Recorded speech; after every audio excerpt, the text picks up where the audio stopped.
For today's book review, we're going to continue on with Conquering the Electron. I first introduced this when we were going through our Understanding Electricity series, and I had just started it and found that I loved it. I just finished it last night, and I must say, I'm so disappointed that it's over. And you might say, why? Is it really that good? It is, but I can't tell you why. Let me just tell you some of the chapters that we're going to read in here.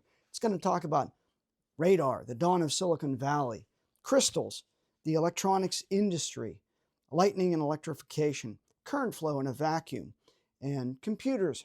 And then we're also going to have the transistor and so on. None of these on face value are that interesting. Now, I personally love the science behind these, but this is kind of like becoming an adult, where you realize in order for a car to work, you don't just put gas on it and turn the key. There's so much that went into that.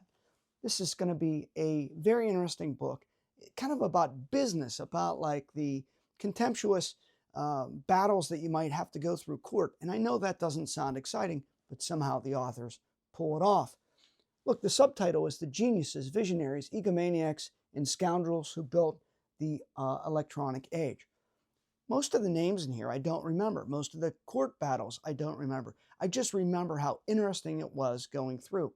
It actually feels fairly fast-paced, even though there's just so much detail.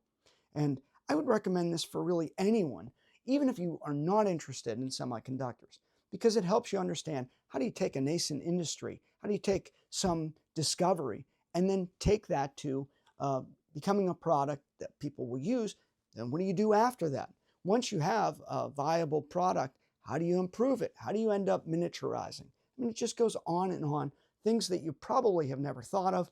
And the way it's written, it just flows so beautifully. I would read a few pages every night before I went to bed, clear my mind, gives me something else to kind of focus on.